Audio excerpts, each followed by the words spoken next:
Welcome to Ear Biscuits. I'm Rhett. And I'm Link. Joining this It's this week Did at you see the how round table I of know, dim man. lighting. I'm It's so the same every time. We still the majority of the episodes we said joining us this week. Yeah, but that was a lot. I mean, And then we was had a many while- conversations about changing while it. ago. We know I'm a creature of habit, but I need to be a creature of the new habit, which is this week at the round table of dim lighting. We're gonna open an envelope. Inside is something prompted by one of you Yeah. that will lead to a conversation down a metaphorical rabbit hole. And you know what? Could be a literal rabbit hole this time. I don't know. And you know what? There's a second envelope too that we also don't know what's in that. We might open one, we might open two. Just go with us on this journey once we open the envelope. But first, I would like to hear from you in how you're doing. Stop making that bass noise. Would you like to hear me make that noise more? It's like it's like an odd grunt mixed with like a subwoofer test. You know, every once in a while, like, so my mom has this habit where she will just be doing something that's not necessarily difficult, something that you would not, categorize as difficult. Like maybe she's just like Reading a magazine? setting a plate on the table. Okay. And then she's like, it kind of like she's making some noises, and I think she doesn't realize she's doing it, but I've noticed it.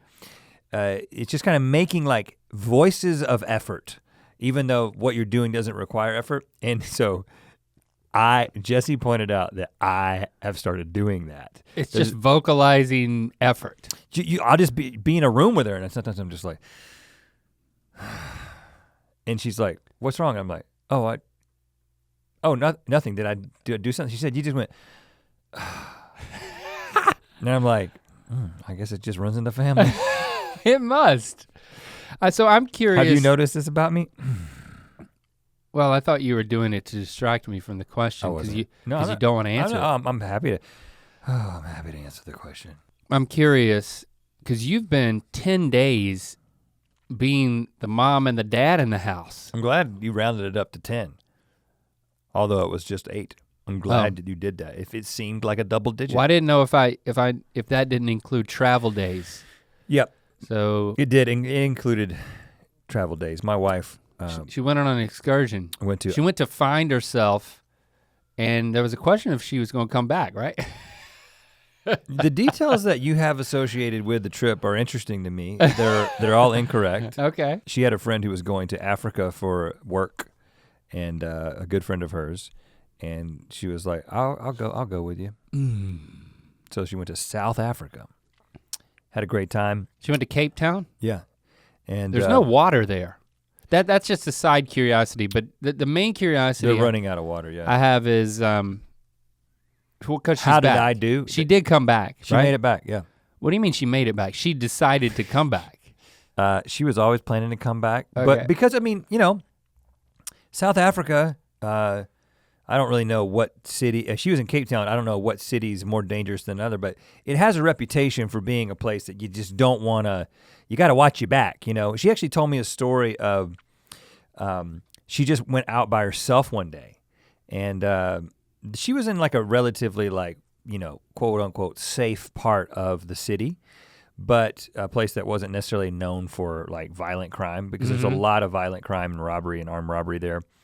But that's not what I meant by she might not come back. No, but seriously, like she actually, she was kind of being dramatic, but she talked quite a bit about if I don't come back. Like we actually had a conversation about her funeral. Oh. Like she talked about details of her funeral, which was interesting. And I was like, "You're not gonna die. Don't just let's not talk about that. Just come back." But while she was there, she goes out one day by herself to the shopping area, and that's what it was called. She went to shopping area. A shopping area, okay. like a one of the streets that's like known for its shopping. Okay.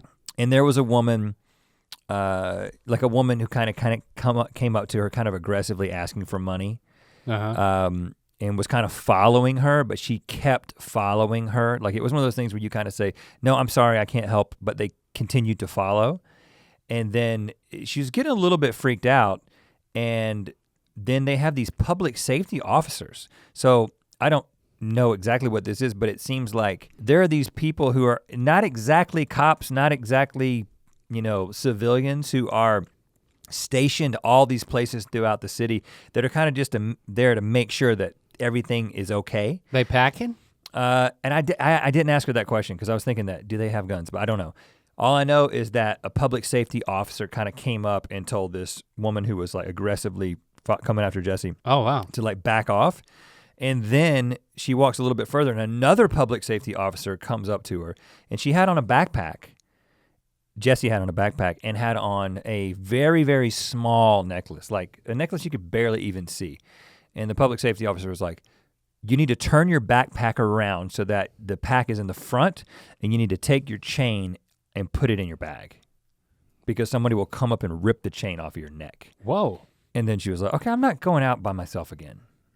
So there was some cause for concern, even though I think I just kind of minimized it, but she made it back. Yeah, it's not good for your back to carry a backpack around like that. What Shouldn't really go on the front. Really what you should do if you're gonna do that is you should wear a backpack on the front, but you should wear a dummy backpack on the back to balance it out. Yeah. And people can take the dummy backpack. It's just full of books like from the dollar store. Breakaway necklaces, perhaps? Yeah, exactly. Or I thought you were gonna say you wear the backpack forward and then you wear another shirt over it so it looks like you're like lumpy pregnant. Okay. You know how some people get less of a target that way? Well, that's true. Maybe you're more of a target. I don't know. Anyway, thanks for asking about me. That is what you were asking, how I was doing. So I'll get back to talking about me. Let's talk about me. How about that?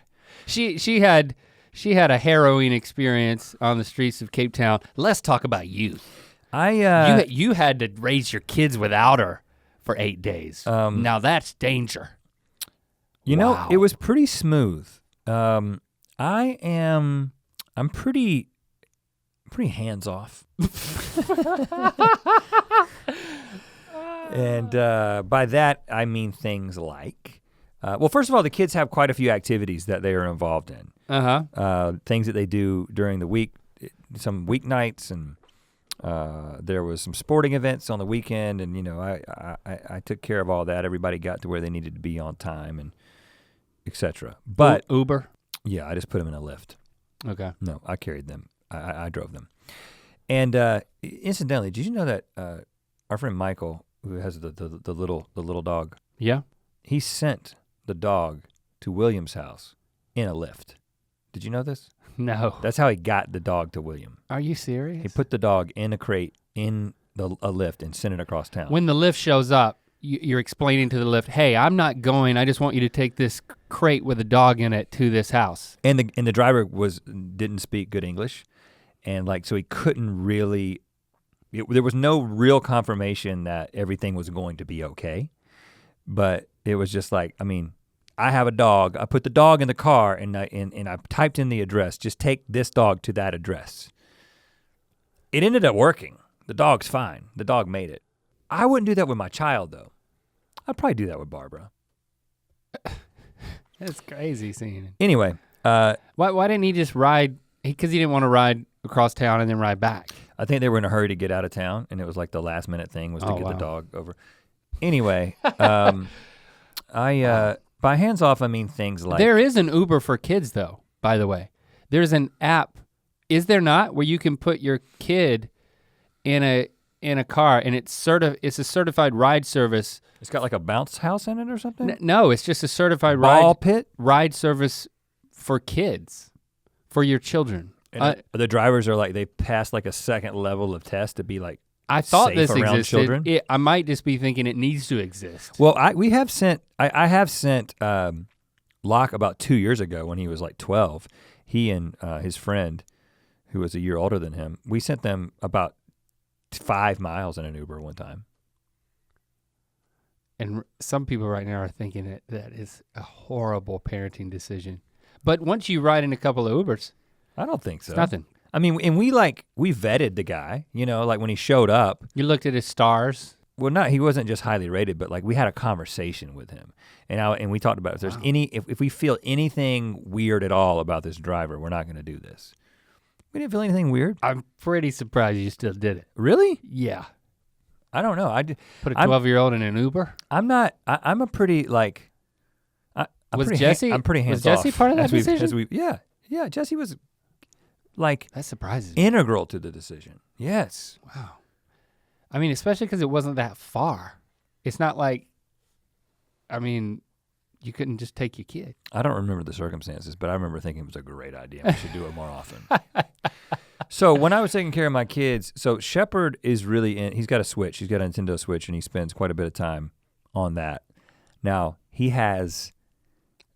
is that how you talk to him? He is there a way to talk to him through the Switch? Unfortunately, no. I limit him, well, I have parental control set up on the Switch, and one of the things you can do with the parental controls app is you can set a limit. Yeah. So I set 1 hour. If he decides to do it on a day, he gets 1 hour of time. Yeah, and I have that, I have like apps running on the kids' screens. Like there's a shared family laptop and like the kids that have phones, you monitor all that in terms of like time and stuff like that, so they do the homework and they're not just on screens. But here's the problem with it. It just gets to an hour and it sends him a warning. And it says, you have reached your limit for the day or whatever. So for Shepard, translation is, it doesn't shut off after that. It'll keep going. You can keep playing. So the translation is, good job, Shepard. Achievement unlocked. Yeah, right. And so I look at the app and it says, your child went 2 hours and 40 minutes over his 1 hour limit today. I'm like, well, what the crap is the limit for? You just gonna give Shepard a warning and that's it? No, he's gotta be, you know, but I did tell him, I was like, Shepard, by the end of, he did this for a few days in a row. And eventually I said, Shepard, if you go over the limit, if I get the alert that you went over the limit, then you can't play the next day. So did he stick with it after that? Well, we kind of came up with that plan like the day before she came back. Oh, yeah. It took me a while to realize what was happening. You discussed the plan, but then you put him and his Switch into an Uber, yeah. And then they you know, he looked up from the Switch. He was in Tijuana. No, I shouldn't have done that. But interestingly, I told him, I said, Shepard, you've got to get off screens. You've got to do something other than be on screens. You got to stop playing Zelda. That's his game. With his life. He's playing Zelda. And so I tell him that, and then 30 minutes later, I come into the kitchen and we have an iMac that's kind of off to the side of the kitchen. And he's watching YouTube videos about Zelda, like how to play Zelda. And I bet you he says what my kids say, which is, well, I'm not playing, so it doesn't count. I was like, well, it's still a screen. But the thing is, like Lincoln I'll tell Lincoln, well, you know, I don't want you to be on screen so much, son. I don't want you to play whatever game you're playing. I know the games, but it's not worth mentioning at this point. And he's like, well, I don't want you to be on screens. He's like, well, I'm not. I'm like, what are you doing right now? He's like, well, I'm on Amazon. I'm just kind of looking at some stuff. But that's a screen. He's like, but I'm not playing a game. But I'm shopping, Dad. I'm putting together my wish list. Right. That's what Shepard does. And that's different. It's not different. Well, but I will say. It is different in his experience. There is a distinct difference, and I think that studies show this. You know, that's as authoritative as we get on the show. I think studies have shown this. At least my kids have told me studies have shown this. Studies. Playing games is a significantly different experience on your brain than just watching the television or movies. So like sitting down and binge watching something, your brain goes into a very, like you're not making any judgments, you're not connecting any dots, you're basically just kind of taking in this story versus a game that involves strategy. So I kind of go back to that sometimes when I look at how long he's been in this game, but I think I spent a lot of time playing the original Zelda. Like I would sit up there in the extra room, we called it. I never did it. Even with my namesake in the game, I never once played the game. Yeah, all you had to do was get Nintendo Power and you didn't even have to play. It just didn't seem. We had Nintendo Power. They have YouTube to tell them exactly how to beat the specifics of the game. Screens is a problem. I'll say quickly, wanted to spend some time with Lincoln. I was like, all right, we're gonna do something today. You're not gonna stay here and stay on screens just because it's Saturday morning. So I took him and a friend of his to a place where we played VR video games. That's what we ended up doing. We're not gonna stay here inside and to play video games and watch TV. We're gonna go to a facility where we have to pay to be on a screen. Okay, son? Yeah, we did that, and it was actually, and I took Lily too, so it was the 4 of us all with like the VR headsets on. Super cool. Playing in the same world, and it was a zombie shooter game where it's like you're in the desert of Arizona. It's called Arizona something. Arizona desert. And Arizona something. you can only move under this tent, but then there's like zombies coming from every which way. And let me tell you, it was fun. after it took 20 minutes for us to figure out how to actually start playing the game, I had a visceral fear response a number of times. To the zombies? Yeah, I actually felt like what I'm doing right now is traumatic, like shooting zombies. Like, it was scary because they would crawl up. Were your kids scared? They would crawl, no. That's what's disturbing, is that they weren't scared, but I was scared. They would crawl up to your feet when you weren't looking. If you're looking one way, and you'd literally turn around and look down and there'd be a zombie clawing at your ankles. Like I would jump. And then the 3 of them would see me jumping and cowering and. There's Dad. He's gonna be a great leader in the apocalypse. You could pick up a tennis ball and throw it at him. It you wouldn't did do that? anything. You were the tennis ball boy? Wouldn't do anything.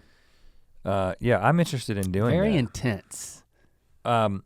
Speaking of intense, I have every intention, or every reason to believe that going down this rabbit hole is going to be incredibly intense. Is that a good segue? Oh, that was good. That was good. And now you're gonna say, but first? But first, we are gonna let you know where you can get these amazing shirts that we're wearing. Check it out. Be your mythical best baseball tee with the quarter-length sleeves. Hey, this is a good one. That's nice, man. It's got the like retro faded pattern there with a little like dot matrix action. Yeah. And then I've got another mythical shirt. It's a taco shell with a hamburger, cheeseburger inside the taco shell, and then it says Mythical right down here, as if somebody with the last name of Mythical was like the artist. And so it's like cheeseburger, will it taco? But it's also just a cheeseburger and a taco shell, which you ain't got to know nothing to know that's cool. Both of these and many more. We are putting out a lot of new designs, experimenting with a lot of different things, seeing what you guys like, and also trying to do some things like this shirt that I've got on, which isn't necessarily like, hey, I wear this shirt, and because I was the kind of guy growing up that I wasn't always into wearing the things that like identified me with something, like said that like, I'm a fan of this thing, but if it was more like, that's just a cheeseburger inside a taco shell, that's cool. Bring it on. I would be all over this. And I am all over it, and that's why I'm wearing it right now. You need to get all over it, mythical.store. It's all over you, my friend. Yeah. I'm grabbing the top envelope. I only want to pretend as if there is one envelope. Okay. I see that there's another one, but I don't want you to think I don't want it to be in the back of our heads that we're gonna go to the second envelope. Well, unless the rabbit hole reaches a dead end. Well, not a dead end, a conclusion. I don't want it to seem like a defeat if we open the second envelope. I don't want it to seem like, oh, we got to prove to ourselves we can talk one thing into the ground. Through the ground. Here it is. The one envelope. Mark M. I'm not gonna say his last name because I don't know what he's about to say or ask. Okay. And it may be incriminating. If you guys were stuck on an island and could only bring 3 items apiece and 1 mythical crew member. Oh gosh. Who and what would you bring and how long do you think you'd last? Now this has gotta be a team effort. I mean, this is like a freaking riddle here. What 3 things do you bring? This is not a, okay, and this is Mark Martinez. Mark, okay, all right, we're up to the challenge. We can figure this out. The mythical crew member thing is kind of tough. This can get a little dicey. You know what? We'll try to answer that too. Now, are we saying that stuck on an island? Are we saying that this is one mythical crew member between the 2 of us, or we each get one? Well, we could bring 3 items apiece and 1 mythical crew member between the two of us. Oh, is okay. what I'm. Okay. So we can bring 6 things, and I think.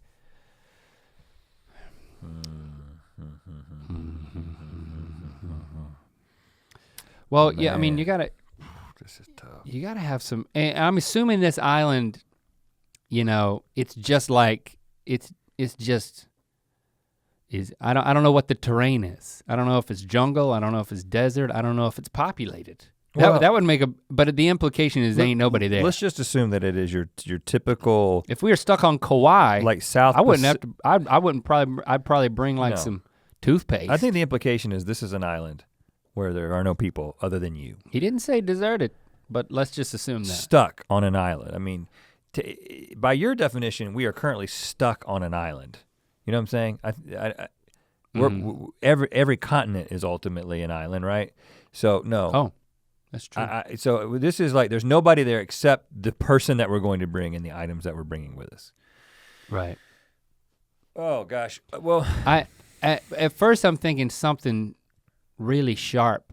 An axe. But then you got to have an axe. You got to have you got to have like you got to have a sharp piece of metal, and it might as well be an axe if you're going that far. I'm no as much as I would like people I'm to not think going to that do I any am, blacksmith work. I am not an expert. I only like to pretend that I am. In survival, or I like the idea of being ready for the apocalypse, but I'm actually not ready for it. You know what I mean? But I don't know if a knife or an axe is a better choice, but I have to assume that you can do most things with an axe that you can do with a knife, but there's a lot of things you can't do with a knife that you can do with an axe. Do you think that is logical? And we have to think about this together. Like if I bring an axe, you don't have to bring an axe. Or should I bring an axe and you bring a knife? And then we got all bases covered.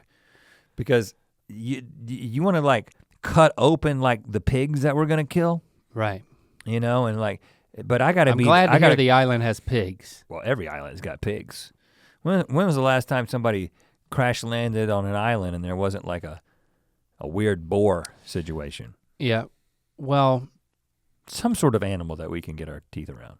I recently rewatched Castaway with my family because we were going on this family movie Tom Hanks bender. Somehow we ended up watching Sully. And then the next weekend, I think we watched, minus a few key scenes, we watched Forrest Gump as a family. Can you describe the scenes that you skipped? And nope. And then we watched we watched A League of Their Own, which has Tom Hanks. How much time? And then not all in one night. What was the span? How many days? This is like a bunch of Saturdays in a row. Saturday and you specifically night, Friday were like, nights. we're gonna go deep into the Tom Hanks universe. Well, what you'll find if you start to think about it, just look at my list. It's like it's all great family movies. It's great stuff. And then we watched Castaway, which was a good one. And the kids start saying things like, "Oh, now there's so many memes that make sense now." We talked about this. That's what Locke said after Forrest Gump, man. Yeah, and Lily said the same thing, because she speaks in meme now. Right. That's all. That's the only way they can communicate. But anyway. And I know that you've been rewatching Lost with your family. So based on these two entertainment experiences alone, we should have better answers. If we're now, we've set an axe and a knife. So now we have 4 things to go.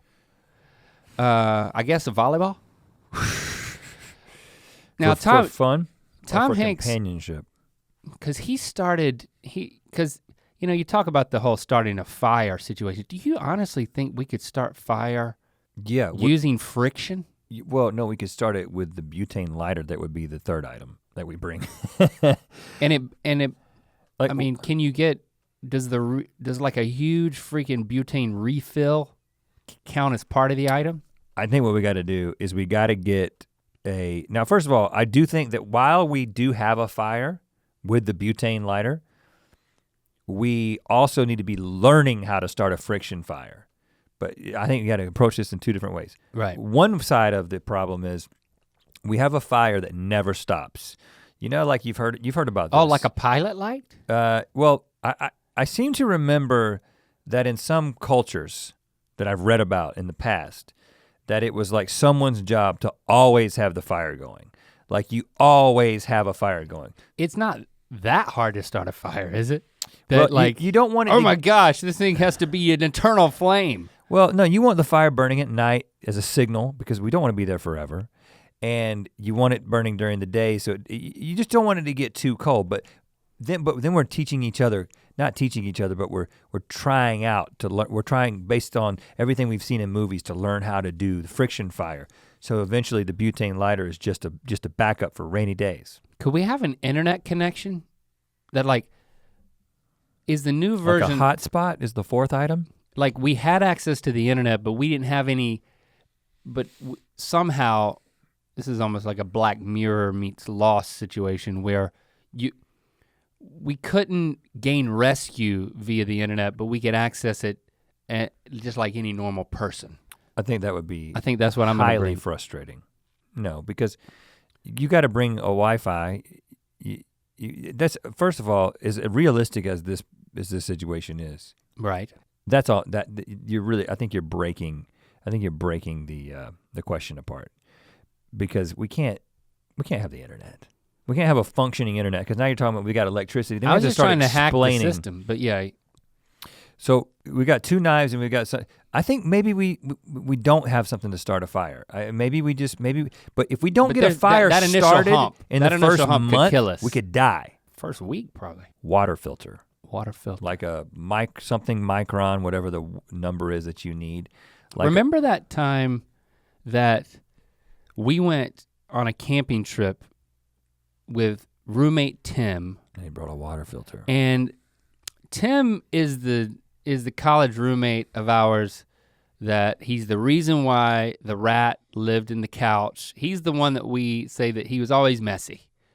We just give him such a hard time and we believe that he deserves it. He's the guy he was a chem major. Mm-hmm. And when we went hiking, we went to Linville Gorge one time and he insisted on wearing his steel-toed boots. Yeah. And then he got so much chafing and blisters from these boots that he literally started hiking in socks. Yeah. You remember that? Yeah. What a nut. And then because I think at the point where it wasn't like at the heel or anything, it was at the point where the steel toe stopped and it became regular leather. Something about that juncture in the shoe the transition zone got very painful for him. And he just kept getting further and further behind. We would stop and wait for him and then all of a sudden we realized he's holding his boots. He's hiking in socks. Yeah. And then we're like mumbling to ourselves, it's like, don't say anything to him, he's upset. You don't want to have somebody that's that down on it. It's like having somebody with like a broken hip hiking with you. So you're saying that we're not bringing Tim. He's not a Mythical crew member. No, I haven't even gotten to what I remembered, which was he's a chem major. And like he said, another time that we went camping, we get to our first campsite and all of a sudden he breaks out all this tubing. You remember this? Yeah, yeah. He breaks out all this tubing. We're like, Tim, what? We have plenty of water. What is this tubing? What are you making? Yeah, the car is right there. I'm making a water filter. It had charcoal in it. Yeah, it was a whole filtration system that he like built from scratch. And he got the water from the creek and we drank it. I don't recall personally drinking his water. I drank it. I trusted him. You trusted him? He may have made a mistake. He was a chem major. He was not a chemist.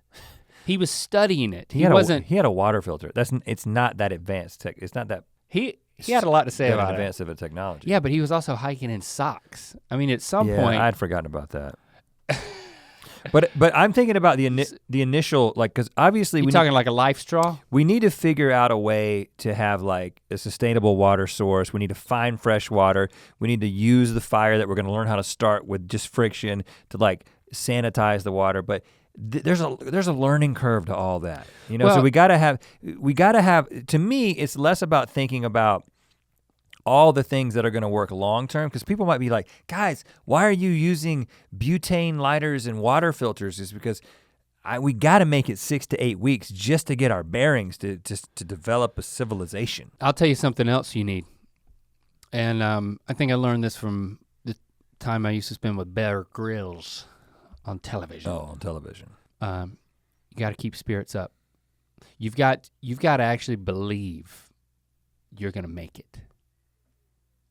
That does this translate into who we would bring with us? I don't know yet. An item. I'm putting out there that this is the most overlooked and possibly the most important thing is just a positive outlook, a confident assertion of survival that very quickly, I think means we need some form of entertainment.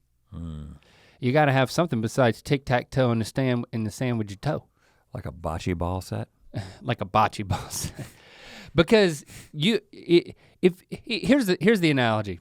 I was telling somebody this yesterday. You know, we were hanging out with friends and our kids were there, our youngest kids, Lando and Shepard were there, and we sent them outside so that we could have adult time and like have adult conversation without them coming in and again. And then this was before you let Shepard get on his Nintendo Switch. You did a good job for a couple of hours there without letting him have it. Him and Lando were out there fighting over the dog that took the Uber, by the way. Right. And then after they got tired of the dog, they were given a little trampoline. Yeah. And then they started fighting over who was gonna be on the trampoline because there wasn't enough room for both of them at the same time. And then all of a sudden Lando comes in with a piece of the trampoline that they had sprung off of it. So they sprouted a big hole in the trampoline because one side went boing.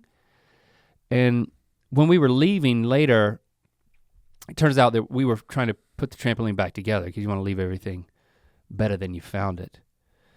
We couldn't find this other piece. And I was like, you know what? It's really dark. I'm sure in daylight, I was talking to Jaden and I was like, I'm sure you'll find it.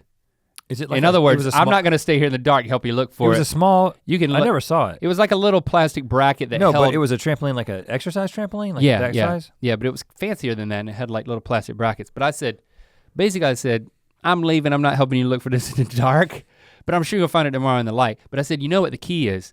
The key is believing that you will find it. Lots of times when you're looking for something, even if you got like a huge search party, and I'm not trying to be depressing, let's not talk about a missing child. Let's just talk about like a needle in a haystack, almost literally. And if you got all your friends coming over, I gotta find this needle in this haystack. There's usually one person in the back of their mind that's like, I'm picturing the moment when I do find this needle. I hold it up and I'm like, I'm not gonna be triumphant, I'm just gonna be like, hey guys, check out what I found. Everybody comes over and they all look and they can't believe it. He's holding the needle that was hidden in the haystack. And he's thinking in his mind, when everybody comes over, I'm just gonna be like nonchalant, and then everybody's gonna be like, he found the needle in the hay, he found the needle, come over, he found the needle. And projecting yourself into that situation as the hero that found the needle, all you need is one person in a group who believes that they can manifest that situation. But in our situation, what are we believing? You'll find the hero. You'll find the needle. What are we believing? And the hero if you're not him. Are we believing that we'll be rescued? We're believing that we will survive. But how does this translate into an item? If you're confused by my speech, it's not gonna work when we're out on the island. I'm giving it to you again. Because I'll be like, remember on the podcast when I talked about the needle in the haystack? All we have to do is believe that we will survive. Well, Rhett. I think what the you're talking analogy about, with the needle is that we will not die. But I agree in bringing a can-do attitude, but that doesn't count as one of our items. We need an item that at our lowest point gives us a can-do attitude. A bocce ball set's not a bad idea, but it's kind of stupid. So let's get smarter than that. We can create a bocce ball set out of the correct size rocks. We can do that. What? Not really. I think that we've got, one of the 6 items needs to be something that it's a hope giver. It needs to be like, again, for Tom Hanks, it was the volleyball, it was Wilson. Well, I think with the knife, we could carve things and you've got art. You know what I'm saying? I'm trying to think of ways to double down on some of the items. We could do tree art. We could become experts in like carving weird things into trees, and that would be our entertainment. We could actually create little we could do, I don't know who our third person is gonna be. We gotta answer that question in a second. But the three of us, we like do voices. We have a whole forest. What we could do is have like a forest of characters. You carve the different characters and then we create our own entertainment system that's just us voicing different trees. An entertainment system. We call it the entertainment system, and it's just a section of the forest. It's just see, I've answered you. And, a sculpture and garden? we can create a whole play that is about you can do it. You can find the needle. It could be about finding a needle in a haystack. It could be about being rescued. It could be about starting a sustainable civilization. Right. That's all in our imagination. And with the axe and the knife, I mean, the more I think about it, we might need like a second axe. You know what I'm saying? We could call it knife flicks. Knife flicks. Yeah, it's like we're watching the stuff we've made with our knives. Yeah. We could knife flicks and chill. So what? We got to talk about that third person. Let's come back to the other two items because I think we're gonna get into some, this could get a little weird here in a second. Oh, is that right? Yeah, right. Because you have to ask yourself the question, is the point of the third person just for us to survive, or is this, do we need to populate the island? I mean, I'm just saying that is a legitimate question. If we can just agree right now that this is not about populating the island. No, Rhett, let's make it about populating the island. Let's choose an employee. Let's freaking, what? What is wrong with you? I'm just throwing everything out there just so we can make the best choice. This is not, first of all, okay. We would never talk about this if we weren't being recorded, but I want to remind you that we are. This is being distributed. Hold on, this is one of the episodes that's going on the internet? This isn't for the private collection? Even you just bringing that up for comedic effect is problematic. I thought that 1 out of 4 episodes was for the private collection. Sorry, I forget this. Okay, so we're not gonna populate the island. I'm 40 years old and you're an old fart. Hold on, we both have vasectomies. I mean, what are we even thinking? And that's your reason that we're moving on? We'd have to bring a doctor who's the third person who can reverse our vasectomies. He has to have the tools that he needs to reverse the vasectomies. Why's it gotta be a he? Well, it's gotta be a she because then we have to impregnate the doctor. I know! We have to. You're exactly right. We need a female doctor. Right. Who works for us. What?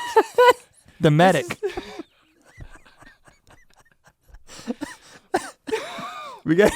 I'm sorry. Listen, I'm just trying to be practical.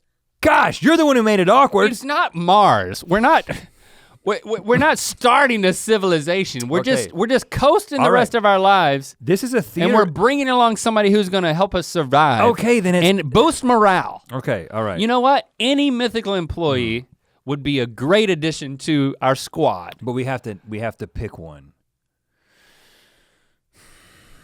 And I think we got to go with somebody who not only boosts morale, but is like more capable than we are. I mean, I think we're in like Morgan territory, honestly. You know what I'm saying? I think. Yeah. He's not gonna die anytime soon. He can solve a lot of different problems. He's quiet too. He's not annoying Last thing we need is another talker. Yeah, he's not annoying. He's just a guy that while we're sitting around carving the entertainment system. He's thinking. He's thinking. He's coming up with things. You know what I'm saying? And so I think Morgan. The good thing about Morgan is, you know, he cannot get pregnant. I know that. He gently redirects me constantly. You know, especially when it comes to safety. Like he's got a way about himself that he doesn't complain. Because I mean, you guys know that I can't have. I'm not allowed to use a knife on Good Mythical Morning. But Morgan is always. You'd think that Chase would be the one who was like constantly nervous, and he's only nervous when I have darts.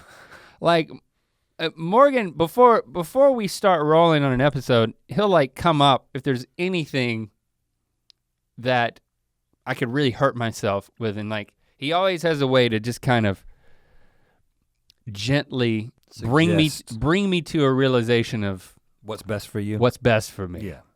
And I'm glad he's there, so I don't have to. Morgan is my father figure. In a more direct way. He can be both of our dad. Yeah, he can be a dad sometimes. What is Morgan? That's what Morgan is to me. What is Morgan to you? He's the guy that says things to you so I don't have to. Yeah. Right, he's a mediator. Now, okay, so we know what would be great about Morgan. He's got a can-do attitude, and he does. He has a can-do attitude, and then he does. Now Jordan, a newer Mythical crew member. Yeah, he's fresher. He could be Cotton Candy Randy some days. And Cotton Candy Randy is, we've already established, is one of my favorite people. So it's two guys in one. Yeah, and he also can be Sexy Fireman.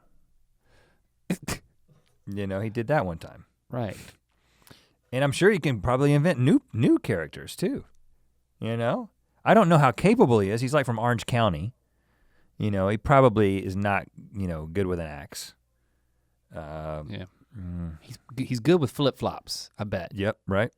But he's definitely, in terms of the morale boosting, I think we can handle that. You don't think we need Cotton Candy Randy? No, he doesn't like me. He likes me. He likes me more. Yeah. So it was kind of a selfish choice. But on your part. Okay, that could be something else. So Morgan's coming, he's got a crate full of good stuff, because he can bring whatever he wants. Oh, really? No, he can't bring what he wants. So right now we've got a knife and an axe. You may think that's excessive in the whole metal tool category. Do we need like a fishing rod? Or a net? Net. A net. If we got a knife and an axe, a butane lighter, a water filter, and a net. What is that? Are we down to that's 5? That's 5. Only if you're on board with this, with a net. Net's a good idea because a fish. And we can catch people as well. You can catch all kinds of things with a net. So Morgan gets out of There's people swimming by the island?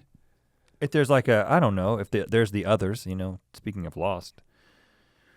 But let's just assume there are other people. But you can also use a net as like a structure system for the tarp that we'll need to put over top of it. Or forget the tarp, because we only have one more thing. We're just gonna put fronds.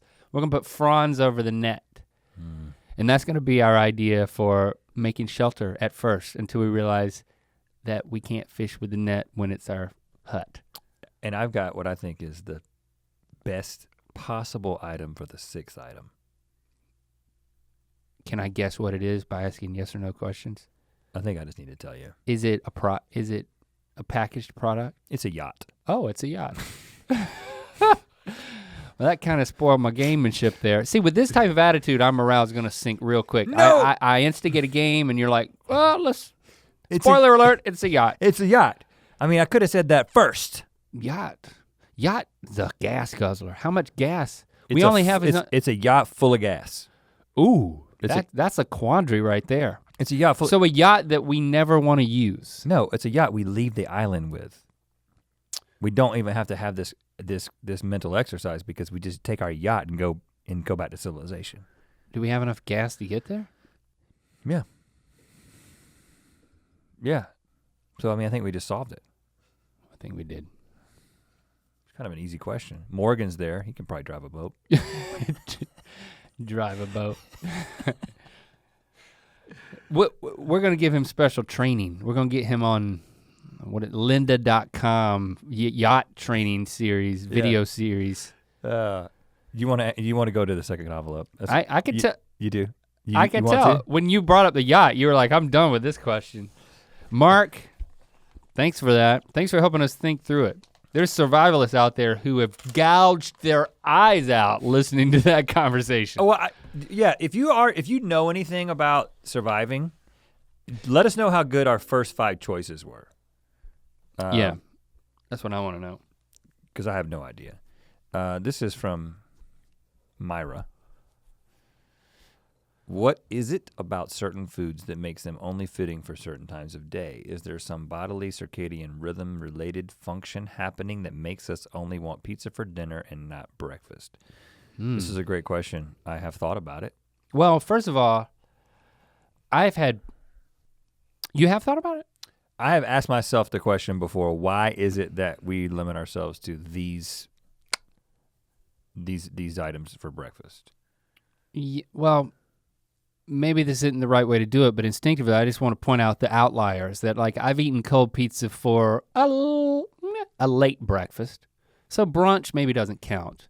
But like a bona fide, I'm getting up at my normal time in my normal routine and I'm gonna eat a slice of pizza for breakfast. Like hot pizza, like order fresh out of the bag type of thing. That does sound weird. But whenever we're like, as a family, we're like, all right, what do you guys want to do before we watch another Tom Hanks movie?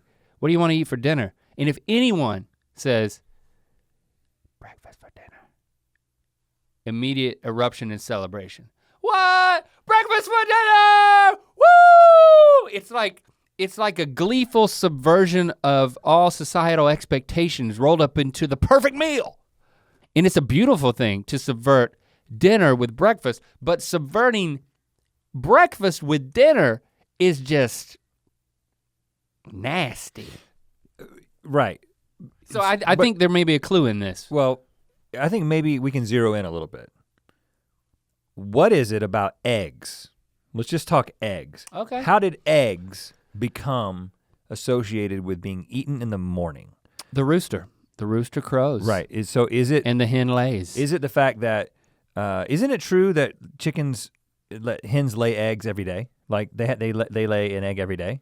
I believe so, roughly. Which is just a fascinating thing. Yeah. That often as you take a dookie. Yeah, but think of, exactly. So like chicken dookies out an egg.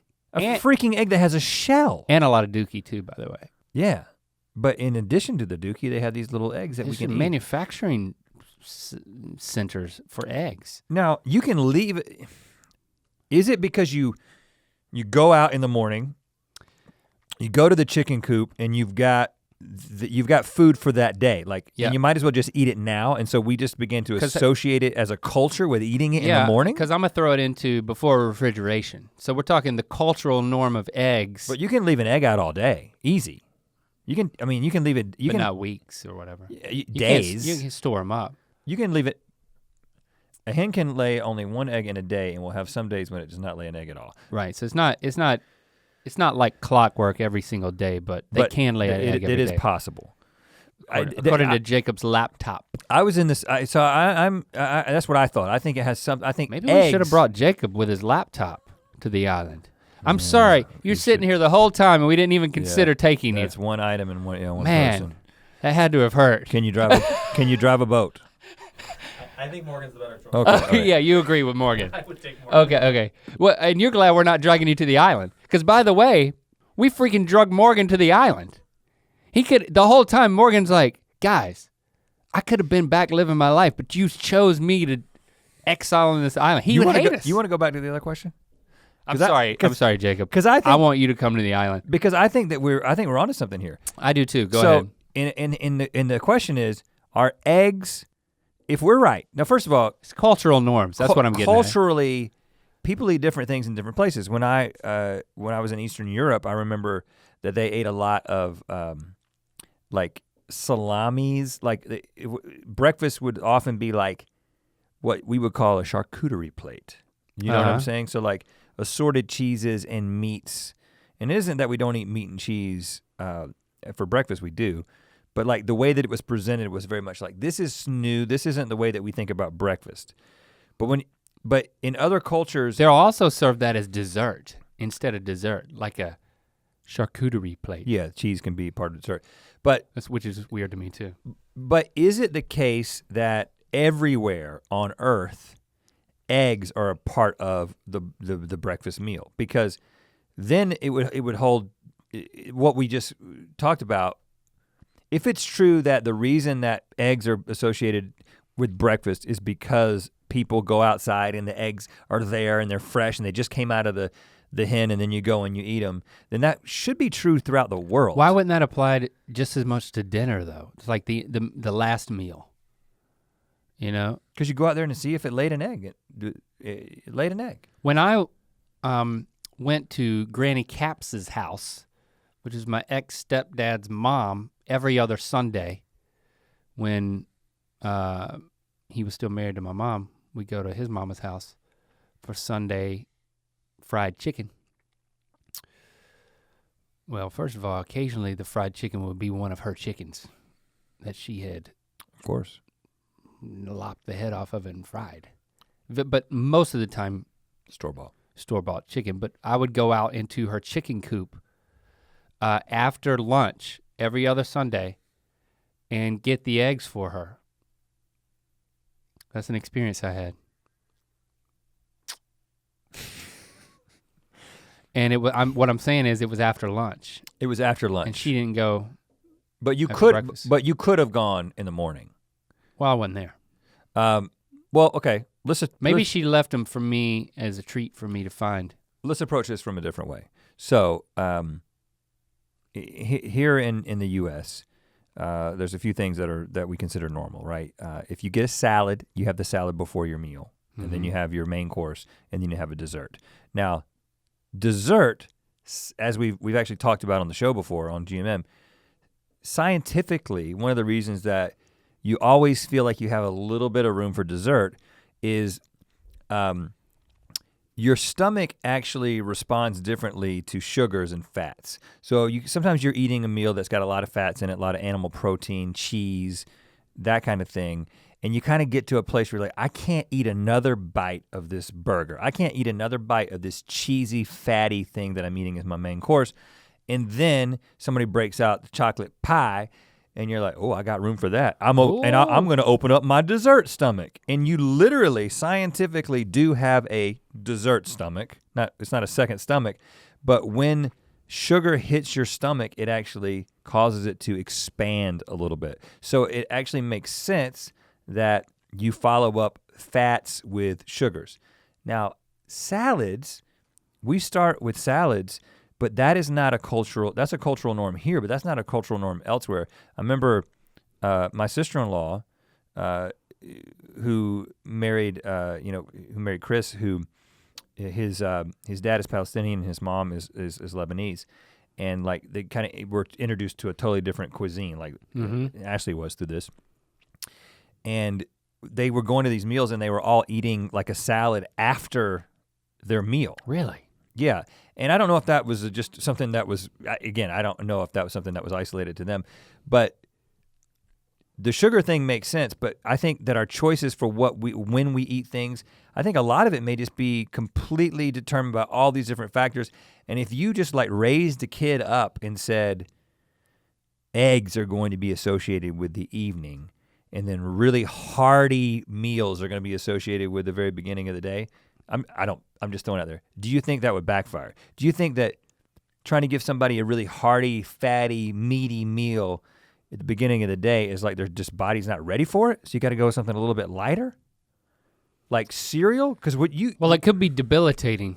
I think, you start to feel like you can afford to indulge in something that's like a gravy-based meal at the end of your day when afterward you're just gonna pull the lever on your recliner as opposed to you're gonna pull the knob on your door and encounter life. Yeah, you gotta go do your job. It can't be something that requires too much from your body. Yeah, I remember the hardest I ever worked physically was, I wrote about this in the book of Mythicality, like farming and barning tobacco that one summer for my Nana's brothers. Yeah. And my Aunt Frances made the meanest biscuits, man, and all this stuff. And so we go back to her house for lunch every day, and they would have the heaviest lunch. I'm talking like fried burgers and biscuits and gravy and all types of stuff like that, just heavy stuff. And after a week or two of that, it's like I learned that I couldn't handle it. Like I would eat it and then I would fall asleep because he would watch, Uncle Ross would watch we'd eat and then he'd watch the news and the weather. A farmer. Middle of the day news. Yep, farmer always watching the news, always watching the weather. And I would like conk out on the floor. And then they'd have to scrape me up like scraping gum off the pavement. It was horrible. So you learn your lesson. So then, breakfast is the most important meal of the day is what they say, right? you gotta, but just having a little sugary cereal thing is not gonna cut it. I try not to let my kids have that. So I think But why is one, there's a middle ground, right? why if you put, this is a fascinating question because why if I put pork sausage on a biscuit, I call that breakfast. But if I put beef patty on a piece of bread, that's lunch. And Carl's Jr. they try to slip in their burgers into breakfast on their biscuits or They sandwiches. slip in the burgers? Yes. If you go to I haven't Carl's seen Jr. or this. Hardee's, they'll have all the typical breakfast stuff, and then you could add a burger patty to any of it. And some of it they have pictures on the breakfast menu. Like they are really throwing everything at it. But and that's crazy. when you isolate it down to something as simple as whether or not it's ground pork with Right. spices versus ground Ground beef beef. without spices, why is there a point around 10:30, 11 a.m. where all of a sudden you can make this transition? It doesn't make any sense. I think that there are some real contributing scientific, cultural things that like contributed to it. But at this point, it's arbitrary. There's no difference between the way pork tastes at 10:30 or the way it tastes at 11 o'clock. When do they stop serving breakfast at McDonald's? Well, they serve it all day now, right? They serve it all day because Traditionally, when do they stop? Because now 10 it's o'clock? a treat. And people got really excited about it. And again, I think breakfast I think it's 11, but to maybe 10:30, but breakfast can push on and It can everyone's go gonna anywhere. celebrate it. Breakfast can go But anywhere. bringing that like eating lasagna for breakfast. Yeah, that sounds crazy. They don't even do that in Italy, do they? I don't think they eat lasagna in Italy. I think we do. That's a Well, that's a shame. Probably a completely American. Yeah, probably No. is. Chicken lo mein for breakfast. Dumplings. Like when we went to New York, Stevie was all excited about taking us to that The dumpling place. the dumpling place for breakfast, right? and I loved it because I had a hard time. I can. That's because I'm just it's just an association. Your body knows somehow. I can't I wish I could explain it. I mean, Mira? the funny thing is I feel like I could just wake up and eat a giant burger. And the only reason I don't is because I don't want to be judged. But if it was just me, if it was me, Shame-based, huh? and you and Morgan on an island, Right? and the one thing we brought was like burger machine, that was the sixth thing. It wasn't a yacht, it was just a machine that every time you opened it, there was a new burger. That would be cool, first of all. But second of all, I would open that machine up every morning. You probably would too, because it would have a burger in it. It would be better than anything we could find and kill. But That doesn't help us then in getting into this answer. But the only reason I don't order dinner for breakfast is because A, it's not served often, and B, I just, I feel like I'm gonna be judged. But I think if you look at cultural norms across cultures, Mira, you'll find that it varies so much that it has to lead us to conclude that it's all just regional habits. Nothing more, nothing less. I'm sure if we And I think we can trace those regional habits to like, okay, it might be when the chickens lay their eggs or when you're expected to do certain things in different places, but it's all a construct. Of course, you could also That's my answer. You could also just Google this question, and you'd probably get a more educated answer. But it wouldn't be as fun. That wouldn't be fun, right? The point is not to know. The point is to Act like you know. just have a conjecturation about it. Yeah, just have a conversation. Don't worry about facts. We went through two of them, but I would kill for some pancakes at this point. Not too late. It's about dinner time for us. I'm gonna leave here and I'm gonna eat something. Pancakes, huh? I'm not hungry because we had a late lunch today. I didn't eat any of it. Oh, you didn't eat any of it? No, I didn't. Yeah. I made a mistake. I think I ended up eating lunch at like 4:30. Ooh, that's bad. And so I'm gonna get home, and if sometimes we do takeout, sometimes we do some kind of prepared meal, and then sometimes Jessie will just make something. Sometimes I make something, but if she's like worked on something and she was kind of excited about me trying it, I'm put into this situation where either I just don't tell her that I ate at 4:30 and I just eat it and tell her that it's great, Oh yeah. or I get there and I'm like, I'm not that hungry. You know, we had a really late lunch. I need you to help me with this decision. What should I say? Should I fake it? Absolutely fake it, because what's the worst that could happen? Well, she could listen back to this. You eat a lot of food. She could listen to this. For the first time ever. But it probably won't be as much of a disappointment. If she listens to this and I'll be like, she'll be like, oh, when you came home and you ate that food, you said you enjoyed it, but now I know that you weren't hungry. I think it's more important that at the time she felt affirmed. Well, I think the most important thing is that I elected not to eat my lunch so that I could enjoy whatever plans we have for dinner as a family tonight. That's much more important than me eating earlier. And as long as my family takes that away, then I'm golden. But is that really why you didn't choose to eat? Oh, absolutely. You didn't choose to eat because we had already eaten a bunch of crap on the show, which is also the True, case. yeah. But the stuff that we ate on the show was so not sustaining. It was never just is. so. We eat a lot of crap on the show. Yeah, show days, man. Speaking of which, yeah, I mean, we eat a lot of non-breakfast food on the show for breakfast. That's why I'm like, breakfast of champions. I say that a lot because it's really difficult. We have to get in a lunch or dinner mindset with all the stuff we eat in the show, which is most all the time shot closest to the breakfast meal. Right. So again, we've trained ourselves to enjoy all types of things. You can too, Mira. Thank you for your questions. Thank you for coming down the rabbit hole with us. Thank you for joining us for another episode of Ear Biscuits. The rabbit had 2 holes today. Yep. Awesome. To hear this Ear Biscuit in its entirety and make sure you don't miss an episode, follow the links in the description to subscribe on Apple Podcasts or anywhere else podcasts are available. To watch more Ear Biscuits, click on the playlist on the right. To watch more of our daily show, Good Mythical Morning, click the playlist on the left. And don't forget to click the circular icon to subscribe. Thanks for being your mythical best.